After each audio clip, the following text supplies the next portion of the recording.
Parlons des Clippers maintenant. On continue toutes ces previews en prévision du début de la saison NBA. C'est mardi prochain. Et aujourd'hui, on s'arrête à Los Angeles. L'autre équipe de Los Angeles qui cherche toujours à aller en finale NBA. Toujours. Alors que c'est pas une jeune franchise, hein, disons-le. Cherche fort là. Faut peut-être changer de boussole, hein, parce que à ce niveau-là. Ah ouais, c'est oh la vache. Bon, on rigole, hein, bien sûr, et pourtant on adore les Clippers. Faux, on les adore parce que Nico Batum est toujours là-bas pour une année de plus. On va commencer à discuter donc de la franchise de Steve Ballmer. On va encore se faire des copains en disant ça, tiens. Ouais, tranquille, ça va. Et on vous parlera dans quelques instants de l'affaire Kawhi Leonard qui pourrait secouer donc cette franchise californienne. Avant de se lancer clairement sur ce qui s'est passé l'année dernière, l'intersaison, Erwan, je te pose toujours cette question. Qu'est-ce que, là, comme ça, là, en préambule, qu'est-ce que tu penses des Clippers, de leur chance de titre? On en est où, là? Il y a encore de la hype? Moi, je me suis pas remis de leur premier tour de playoff face à Denver. Moi, je n'explique toujours pas. Je n'explique toujours pas comment tu peux faire trois premiers matchs, trois matchs de cette qualité. Après, tu gagnes, tu perds. En face, c'était une magnifique équipe. 3 matchs d'une qualité exceptionnelle où, sur les 2 premiers matchs, tu domines cette équipe de Denver avec un Kawhi magnifique, un James Harden, du coaching, de la profondeur. Nico Batum est magnifique. Et derrière, coupure de courant. Et toujours avec la même franchise, les mêmes joueurs. Des joueurs qui l'ont fait ailleurs, des joueurs qui l'ont fait ailleurs. Ah ouais. Kawhi, alors oui, il y a Toronto et il y a les Spurs, mais en fait depuis qu'il est aux Clippers, c'est ou blessé ou lui aussi, ben maintenant il a été aspiré par cette espèce de malédiction Clippers. Et je te le dis, on va en parler. Le roster est cool, les ambitions sont cool. J'ai regardé le match face à Denver. Très sympa à voir. Très belle équipe de basket. Allez voir le résumé au moins, c'était super. Très belle équipe de basket. Mais moi aujourd'hui, les Clippers, je n'arrive plus à.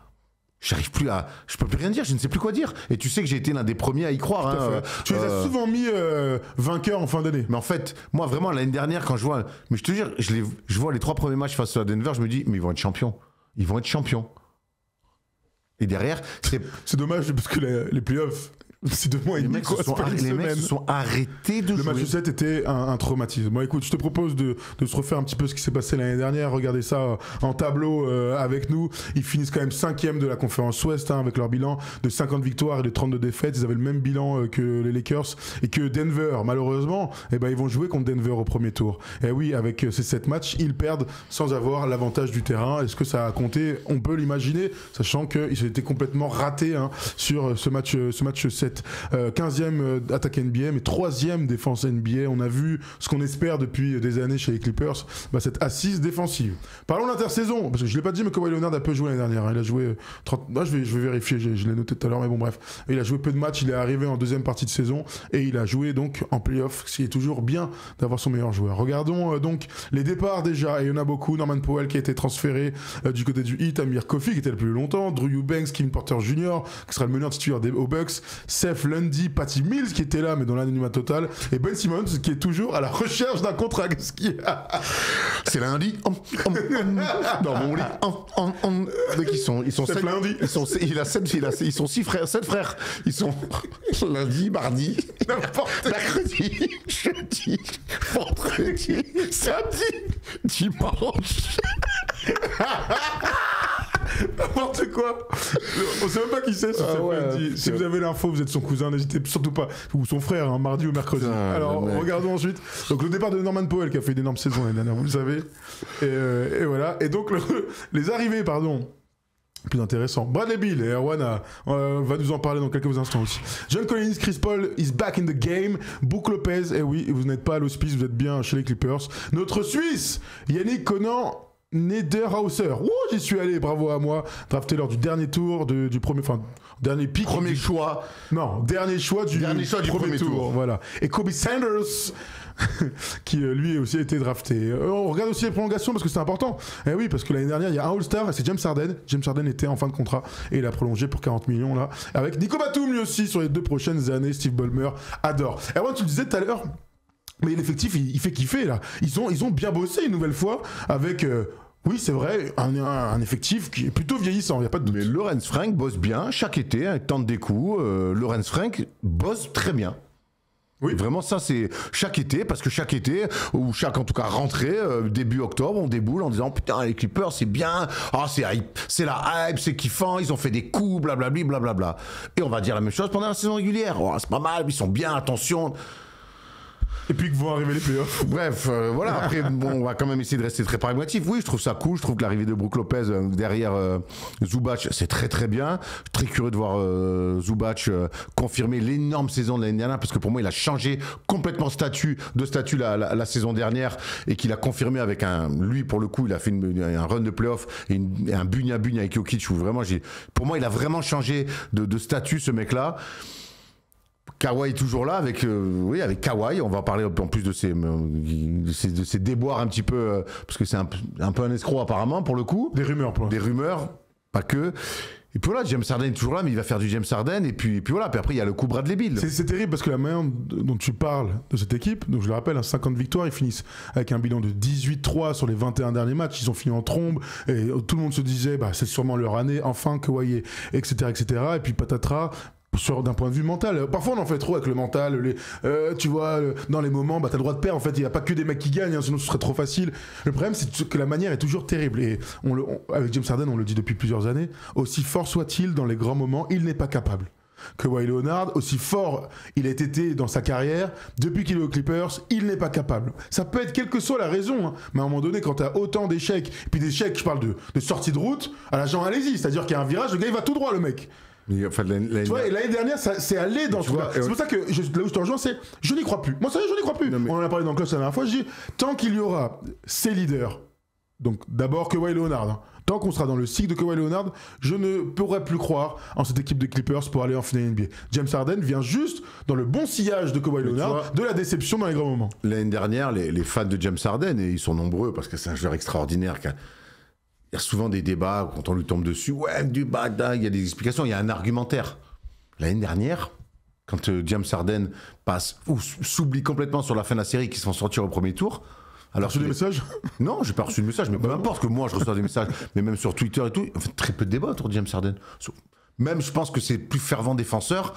À un moment donné, on dit là, on va attendre des matchs de saison régulière pour flamber, quoi, parce qu'en fait, mais même moi le premier, j'étais là, je me dis mais non, pourquoi ?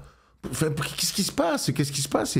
Et un jour peut-être qu'on aura des avis de mecs qui partagent le vestiaire avec lui, de qu'est-ce qui se passe à un moment donné pour que ce mec-là se transforme complètement. L'année dernière, à la fin de saison régulière, je me dis mais ça y est, il est en phase, l'autre il est à Los Angeles, il est en phase, il fait plus un bruit, il est affûté comme une lame, ça y est, au moins il fallait qu'il rentre chez lui, on peut le comprendre, qu'il soit un peu plus âgé pour arrêter d'aller dans les clubs de street. Ben vas-y, montre-nous. De toute façon, c'est ce qu'on adore avec ces joueurs trop forts, fais-nous mentir. Il l'a fait en saison régulière, on rappelle un All-Star, on s'en branle de mentir. All-Star, il finit au NBA 13, donc, voilà, et donc il s'effondre. Souvenez-vous ce qui s'est passé à Philly. À Philly, il nous sort, je sais même plus contre qui c'était d'ailleurs, mais il nous sort 2 matchs à 40 points sur Boston, les 3 4, je sais, peut-être contre Boston, je sais plus. Contre Boston, me dit Tom aussi, où il met 2 fois 40 au début de la série, puis après il redevient un meneur passeur, un pouce ballon, sans qu'il n'y ait d'explication. Donc après, il n'y a pas d'explication aujourd'hui rationnelle à avoir. Après, on peut revenir. À part de la frustration. Après, on peut revenir sur le roster. John Collins, c'est très bien. Alors, allons-y sur le roster. Ouais. Vas-y, on va dans le roster. Erwan veut y aller, il a raison. Allons-y tout de suite. Le 5 majeur qu'on vous propose aujourd'hui: James Harden, Bradley Beal, Kawhi Leonard, John Collins, Ivica, Zubac. Je vous donne les autres noms parce qu'il y a du lourd. Chris Paul, donc, est là derrière James Harden. Il va avoir 41 ans au printemps prochain. Chris Dunn est toujours là et il a été bon l'année dernière, même dans le 5 majeur, vous vous en souvenez. Bogdan Bogdanovic est toujours là. Je passe les noms des randoms parce que je m'en fous. Derrick Jones Jr. Qui était là en pré-saison encore une fois et qui était dans le 5 parfois. Nico Batum est toujours là bien sûr, et donc Brook Lopez et Ivica Zubac. Il y a du lourd, il y a de l'expérimenté. Je vous donne quand même les âges. T'as dit Chris Dunn ? J'ai dit Chris Dunn, tout à fait. On a beaucoup aimé Chris Dunn l'année dernière. On a adoré Chris Dunn. Je vous donne les âges quand même. Chris Paul, donc 40 ans. Brook Lopez, 37 ans. James Harden, 36 ans. Nico Batum, 36 ans. Kawhi, 34 ans. Bogdanovic, à 33 ans lui aussi, c'est dingue, j'ai l'impression qu'il est toujours jeune. Bradley Beal qui arrive en tant que free agent, coupé par les Suns, 32 ans. Chris Dunn, 31 ans. Voilà, t'as quand même 1, 2, 3, 4, 5, 6, 7, 8 mecs à 30 points, 31 ans ou plus. C'est quand même une équipe poliment ultra expérimentée. D'un autre point de vue, ils sont très vieux les mecs. Ouais, alors il ramène un mec qui a été champion NBA dans un projet cohérent qui était les Bucks, donc c'est Brook Lopez. Donc ça, pour moi, quelque part, quand tu dois tu dois prendre les opposés de ce côté. Quand tu es un loser, tu dois prendre un mec à gagner qui t'amène une expérience de champion. Je crois énormément à ça en NBA. Et l'arrivée de Brook Lopez, pour moi, les fait progresser à ce moment-là. Il y a Kawhi aussi, évidemment, qui a été champion, qui est double champion dans cette équipe-là. On l'a vu très en forme, Brook Lopez, là, en pré-saison. Hein. Ouais, très en forme. Donc voilà, bon, ils ont un mec qui va ramener en tout cas l'expérience de champion. Moi, je trouve que John Collins, c'est un très bon ajout. On l'avait oublié du côté du Jazz, et c'est normal parce que pas grand monde s'intéresse à cette équipe. Je sais qu'il y a des fans en France, mais c'est pas quand même. On regarde pas tous les matchs du Jazz, et donc. Il était souvent blessé en plus. Mais pour moi, John Collins reste un très bon joueur. Mon gars du Jungle reste un très bon joueur de basket. Moi, j'aime à dire que c'est le meilleur poste 4 depuis Blake Griffin hein, chez les Clippers. Hein. Il doit asseoir même un poste où ils ont pas de poste 4 depuis 5 ans. Bah, Kawhi joue beaucoup poste 4. C'est ce que je te dis, ils ont pas de poste 4. Et on a vu Nico Batum, c'est que des 3 qui sont devenus des 4 en vieillissant. Là, c'est un poste 4 de formation. De métier. Voilà. De métier. Et donc, ça peut changer quelque chose. Voilà. Et après, là, pour le coup, alors l'inverse de Brook Lopez, qui amène une expérience de champion, t'amènes Bradley Beal, qui aujourd'hui, au-delà de ses qualités intrinsèques et de ce qu'il a pu réaliser individuellement du côté des Wizards, t'es un mec aujourd'hui, je me demande de ce qu'il vient faire dans la ligue, qu'est-ce qu'il fait encore dans la ligue. Alors ça, c'est une vraie question. On en a parlé la semaine dernière dans Clutch, mais je veux que tu expliques-nous. Pourquoi tu es si négatif quand à l'arrivée de Bradley Beal? Ça m'intéresse vraiment d'un point de vue. Parce que Bradley Beal, depuis le départ de John Wall et que les Wizards sont directement quasiment devenus une équipe de bas de tableau, le moment où lui, jusqu'au bout où il est resté au Wizards, il n'a jamais réussi à inverser la tendance. Je ne sais même pas s'il a eu envie, alors il l'a fait individuellement en devenant meilleur scoreur de la ligue ou quoi que ce soit, mais après le départ du John Wall, les Wizards n'ont fait que descendre saison après saison. J'ai pas eu l'impression que ça les gênait. La seule chose qu'il a su faire, c'est renégocier des contrats maximum. Ça prend du blé, par contre, il peut être MVP là-dessus. Encaisser, il s'est encaissé. Et en plus, c'est un joueur plutôt souriant, plutôt sympathique, ultra élégant, qui à l'époque était un two-way player de très haut niveau. C'était longtemps. Moi, j'ai beaucoup aimé Bradley Beal à ses débuts. Derrière, il y a tout un pataquès qui se retrouve du côté de Phoenix. Et et l'attitude, alors il y a sa trade trade clause. Mais bon, ça, il avait négocié du côté des Wizards à la limite. Mais il avait accepté d'être signé. Mais moi, l'attitude du côté des Suns, oui, mais il fait pas chier dans le côté. Il dit ouais, tu me suis mais ça montre aussi que il est là, il encaisse son pognon et puis tranquille, il est là. Je vois pas comment ce mec, je sens même pas revanchard. C'est pas maintenant justement que la revanche justement parce que mais les Thomas, on peut tirer sur le mec. C'est pas lui qui est vu quand ça fait quasiment 4-5 ans. Il a eu beaucoup de blessures. Je suis obligé de faire l'avocat du diable. Oui, mais tu as le droit. Parce que Bradley Beal, on est en train de tirer sur un mec. Les contextes, les mauvaises équipes montées, les machins, ça peut flinguer un joueur.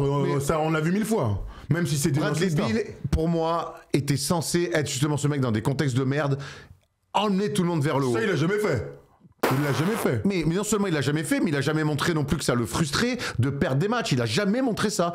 Il est content. Et l'année dernière, quand à un moment donné, toute la ligue le regarde et qu'on dit mais qu'est-ce qu'il fait, et que son coach, qui est catastrophique, Budenholzer, dans la com, mais lui il dit ah ouais, mais moi je fais mon job, je suis content. Et le mec, en fait, j'ai l'impression qu'il n'y a plus d'ambition collective pour ce garçon-là. Et tu me dis, est-ce que c'est pas le moment aux Clippers de retrouver de l'ambition? Alors déjà, le contexte Clippers, on le connaît, on va pas le répéter 25 fois, mais c'est une équipe qui ne sait pas gagner. Mais qui a de l'ambition.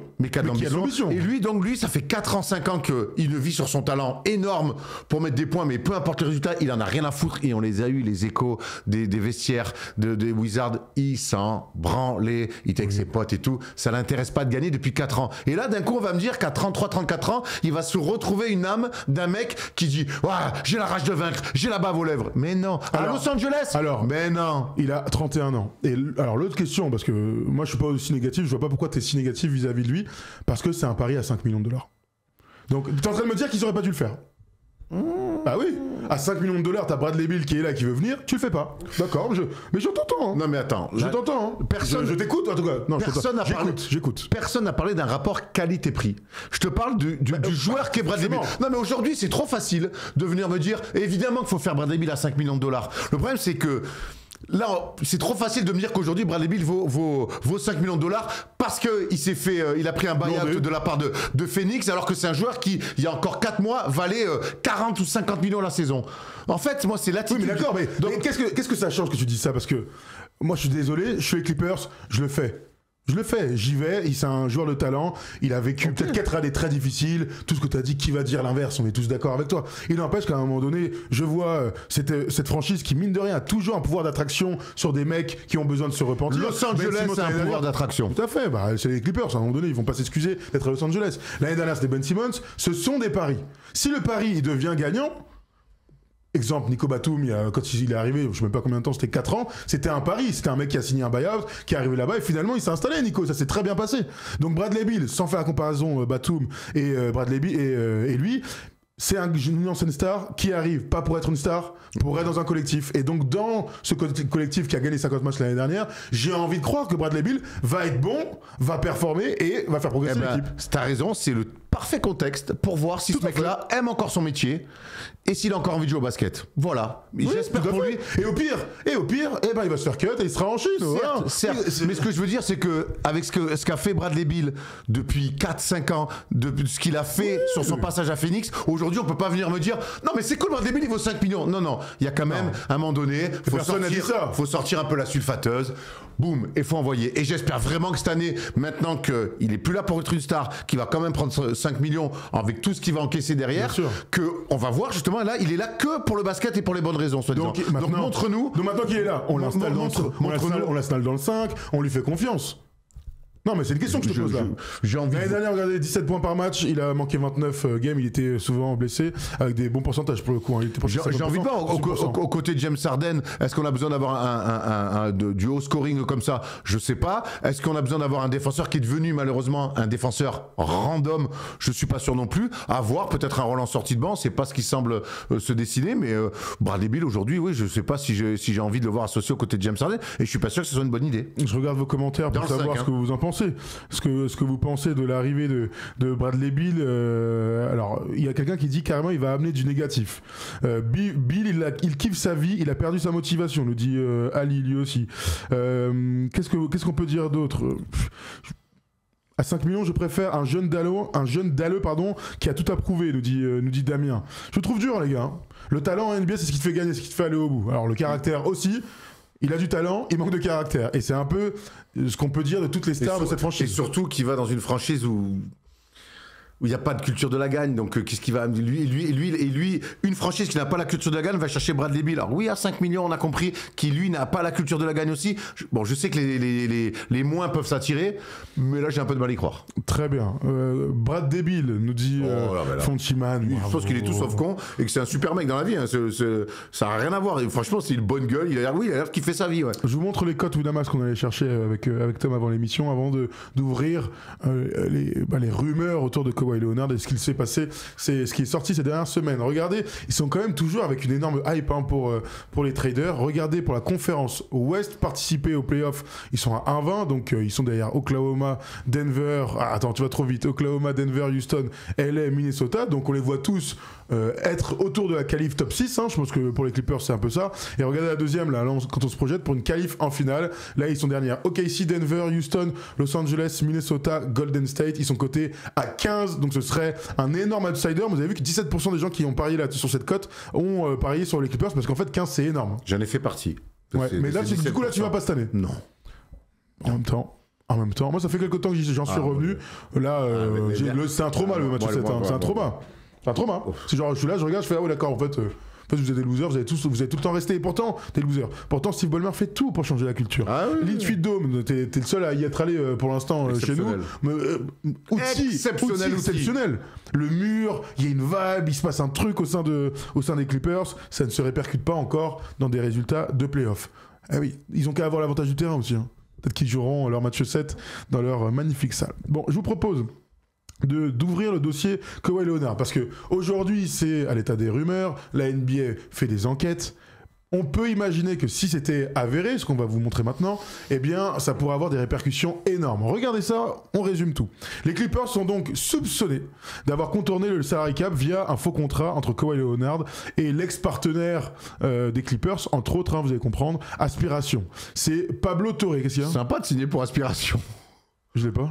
Aspiration, je sais pas, c'est un nom cool de boîte. Ok. J'aime bien. Très bien. En tout cas, c'est Pablo Torre, le journaliste qui a envoyé la bombe il y a quelques temps. Donc, voilà en quoi ça consistait, ce qu'il s'est passé. Donc, c'est en gros pour contourner le salary cap. En 2021, Kawhi aurait touché donc 28 millions de dollars sur 4 ans, un petit contrat NBA, pour promouvoir la marque Aspiration. Le problème, c'est que ce serait un no-show deal, sous-entendu que ce contrat n'a aucune exigence de travail concret, c'est-à-dire que tu signes avec une marque Erwan, on te demande même pas de venir aux réunions dans la boîte, tu vois, ou de faire la promo sur tes réseaux.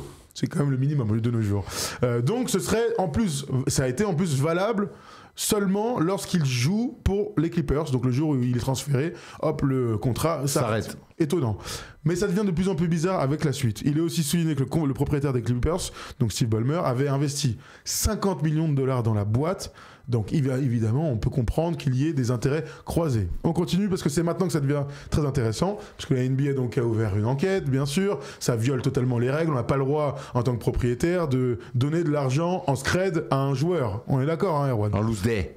Tout à fait. Donc si ça se confirmait, les Clippers pourraient avoir des sanctions, des amendes, des annulations de contrats, des retraites Schwab-Draht. C'est déjà arrivé dans l'histoire, je vous en parlais dans quelques instants. Et donc dans le pire cas, on peut imaginer que le contrat de Kawhi soit complètement annulé et donc finito avec les Clippers. Pour l'instant, officiellement, les Clippers et Kawhi Leonard ont complètement nié les accusations. Je vous ajoute ces petites infos, chers amis, qu'il y a eu un cas en NBA en fait, où c'est déjà arrivé. Tu t'en souviens peut-être, Erwan, chez Joe Smith, donc ancien numéro 1 draft. À l'époque, on est lors de la saison 99-2000, il est chez les Minnesota Timberwolves, et à l'époque, il signe un petit contrat, alors que c'était un vrai bon joueur, hein, Joe Smith, hein, un tout petit contrat du côté des Wolves, et en fait, en scred, sous la table, on lui a donné beaucoup d'oseille. La NBA l'a découvert et donc ça a donné des conséquences très directes. Contrat annulé, suspension du GM carrément. 3 saisons sans choix de draft, donc début 2000,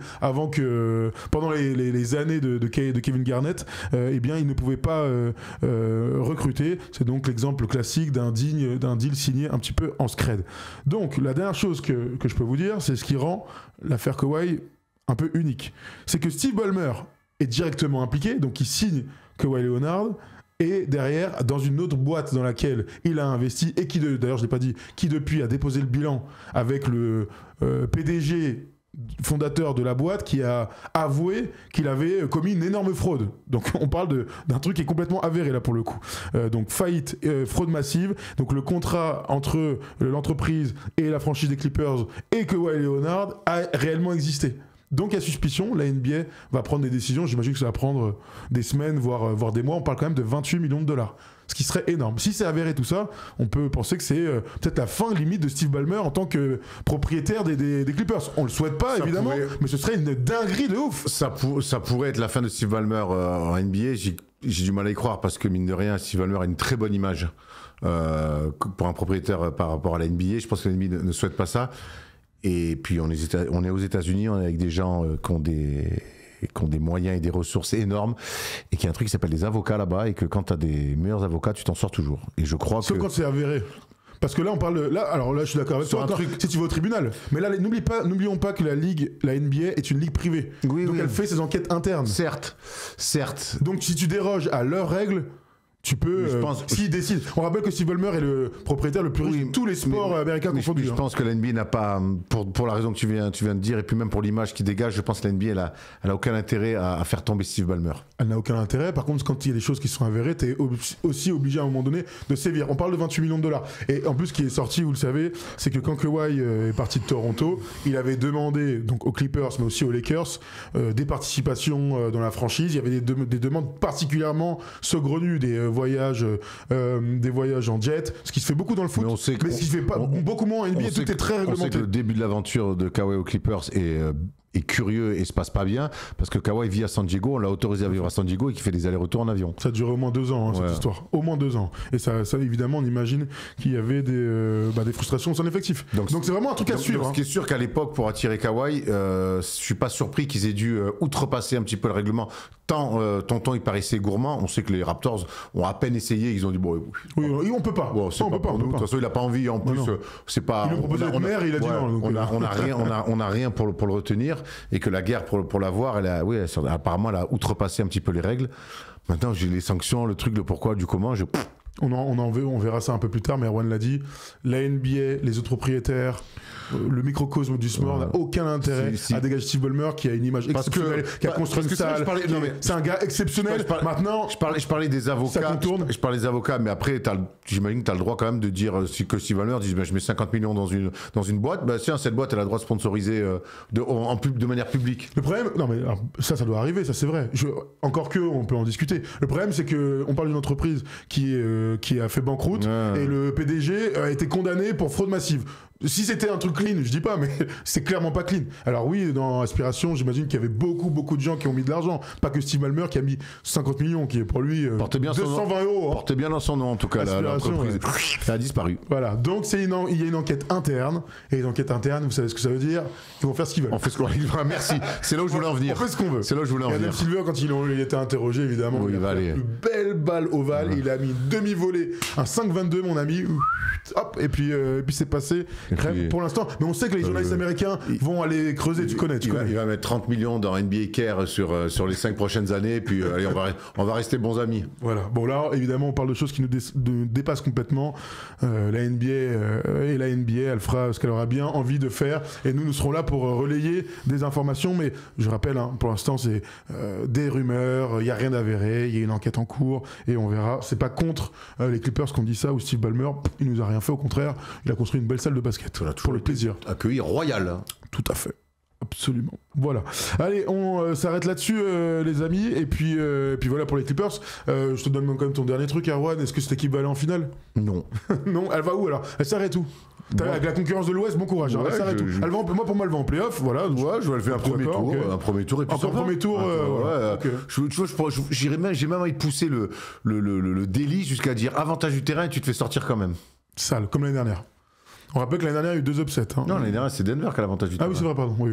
Il y a eu 2 upsets l'année dernière. Houston qui se fait sortir par les Warriors au match 7 et les Lakers qui étaient 3e, ils se font sortir en beaucoup moins que 7 matchs par les Minnesota Timberwolves. Donc voilà, les upsets font partie du jeu. Bien entendu. Voilà pour les Clippers, vous me dites si vous êtes fan de cette franchise, si vous y croyez encore en fait à Kawhi Leonard, James Harden. Si certains y croient encore, je serais très curieux d'avoir vos réponses. Ça tombe bien, c'est la question que je vous ai posée sur Twitch et sur YouTube. 66%, non, on ne croit pas à une chance des Clippers en finale. Logique. Allez, à la prochaine émission. On se retrouve ce week-end pour parler de Victor Wembanyama et des Golden State Warriors.